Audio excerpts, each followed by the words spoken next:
There's been a lot of talk about Australia Day, and I know your address at the Press Club comes just before the National Day.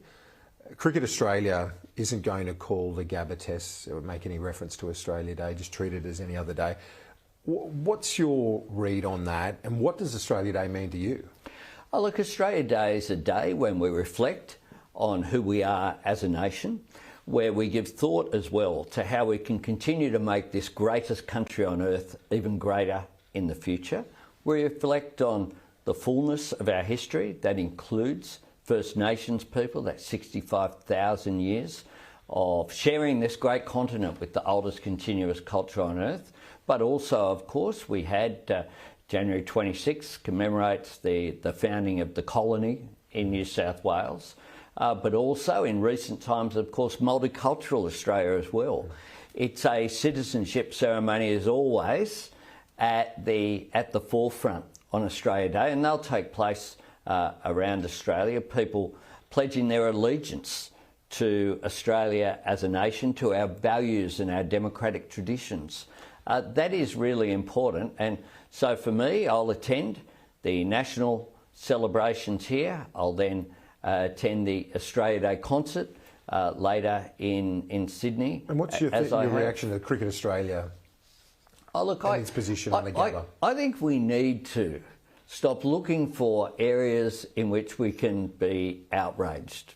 We need to come together. Look, people will go to the cricket, people will celebrate, or for some people, for First Nations people, I respect the views that they have. Someone like Scott Boland has expressed those. They're entitled to express those views. But it's one where I think it's an important day for Australia, and I certainly will be participating in all the events. Peter Dutton, over the summer, I'm sure a lot of our viewers would have seen it, called for a boycott on Woolies. The Liberals argue it's simply stating that people should shop at places that support their values. Is that fair enough? Look at the implications of that. The implications of a boycott, if everyone took that up, of Woolworths, is that perhaps Australia's largest employer, 200,000 Australians, potentially lose their jobs. If no one's shopping, there's no jobs. And you would also have to add in Aldi, you'd have to add in Kmart. You end up, I think, in a very negative frame of mind. And what I'm disappointed by, but not surprised by Peter Dutton, is he's always looking to divide, always looking for an us versus them. I want Australians, and when they go to the supermarket, you know what they're concerned about? The price at the checkout, not what's on a shelf or not, due to whatever considerations. And so I think that Peter Dutton needs to explain why it is that he thinks those 200,000 jobs aren't important, and needs to explain as well how long does the boycott that he's called for go for? Does it end on January 26? One would think that if it's about what he says it's about, then that's continuous as well.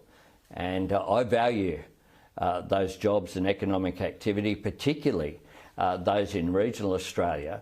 And already, of course, one of the issues we have that we're giving consideration to with competition is we have largely a duopoly in this country. Is Peter Dutton arguing that a monopoly would actually assist that competition and assist that prices and assist people to get goods at the cheapest possible price? I don't think that's the case. I think it's very ill-considered. How important, I know you're starting the year and you've got your speech at the Press Club and laying out the foundations for what you hope is a successful year on the political, economic front and more broadly. How important is the Dunkley by-election to you to give you a sense of how the government is travelling in the eyes of voters? All elections are important. By-elections are tough for governments. The traditional swing is larger than the margin in Dunkley. But we have a fantastic candidate in Jodie Bellier. She is out there campaigning. She's someone who's a working mum, who lives in the local community, who's done extraordinary work with a range of community-based organisations, and who's in touch with the people of Frankston and other communities around there. And she wants to continue the extraordinary legacy that Peter Murphy had as the local member. Of course, all of us... Are you confident you can? All of us. Well, all of us know that by-elections are tough, and we don't take anything for granted. It's unfortunate that this is happening due to the tragic loss of Peter Murphy, who passed too early at age just 50 due to cancer recurring. But she showed such extraordinary bravery. And one of the things that Peter Murphy did was recruit Jodie to the Labor Party in advance of this by-election taking place. She was very confident that Jodie Bellier had something to offer her local community. Your Treasurer has spoken of the importance of doing better in Queensland. Do you think you can win it back, that state? It's been a long time since federal Labor's done well there. It has, but I think we can do well. If you look at the last election, we reduced many of the margins substantially that were way out. We were targeting seats that required a double-digit swing. That's not the case this time around. I think the government has proven ourselves to be good managers of the economy, producing a surplus, inflation headed downwards. We have produced an unemployment rate. Last year was the first year ever in which the unemployment rate every month had a 3 in front of it. That's a significant achievement.